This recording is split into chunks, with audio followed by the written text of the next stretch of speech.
In France, dozens of investigators are racing to find the thieves behind a daring robbery at the world's most visited museum. Tourist video shows some of the treasures taken from the Louvre early yesterday. Police say the brazen heist took only 7 minutes. French officials say the jewelry is priceless and has immense historical value. Many of the pieces are encrusted with diamonds, sapphires, emeralds, and pearls. They include gifts that Napoleon gave to his wife in the 1800s. Authorities say if the artifacts are not recovered soon, they'll likely be cut up and sold outside the country. Tim Carpenter is former head of the FBI's art crime team, as well as director of Argus Cultural Property Consultants. He's also the author of a recently published book called The Grave Robber, the story of the largest cultural property case in FBI history, an investigation he led himself. And he joins us from Little Rock, Arkansas. Thanks for being on the program. Thanks, Ian. Thanks for having me. It's been just over 24 hours. No arrests have been made. As someone who's led a team investigating these kinds of crimes, are you surprised? Not terribly surprised, right? Investigations do take time to unfold, right? And so they're definitely in the middle of a fact-gathering process, and they're going to want to fully understand all of those facts before they make any apprehensions. Two big questions I keep hearing from people, and I'll ask you the first one first, and that is, how could this possibly have happened? Yeah, I too have heard that question a lot in the last 2 days, and I think it's a rational question that people want to think about. But I think I would pose a question to you this way. If I were to task you or charge you with protecting $1 billion in money, in cash, or let's say gold bullion, and ask you how you would go about doing that, you'd probably give me some answer that looks like, well, I'm going to put it into a vault, I'm going to surround it by concertina wire, heavily armed guards, et cetera, et cetera.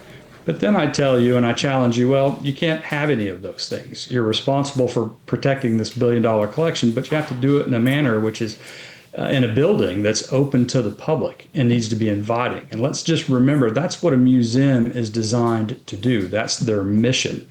And so the reality is every museum, even one as old and venerable as the Louvre, is vulnerable, right? They're susceptible to targeting by these criminal groups. And so I'm not terribly surprised it happened. If I wanted to steal jewelry and went into a store in the United States, there's a pretty good chance that the person behind the counter is going to shoot at me as I leave. What about the risks involved in trying to steal something from the Louvre?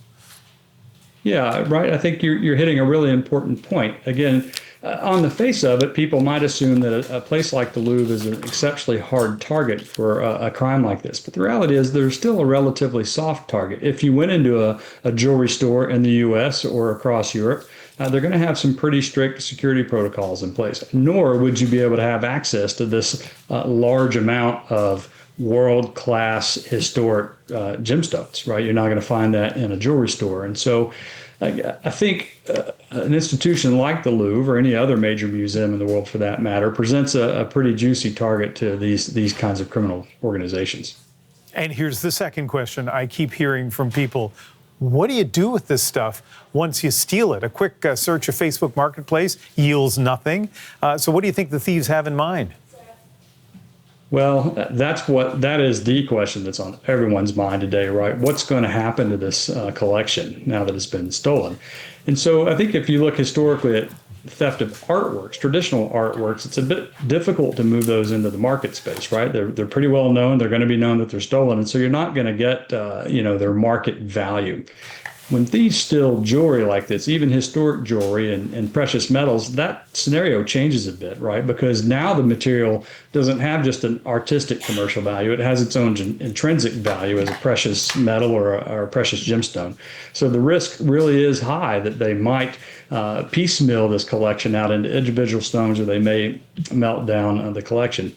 But I think it's important to point out there are a couple of other scenarios here that local authorities must be considering at the moment, right? And that might be that the thieves are going to hold these pieces for ransom. We've seen that in many similar art heist cases over the years.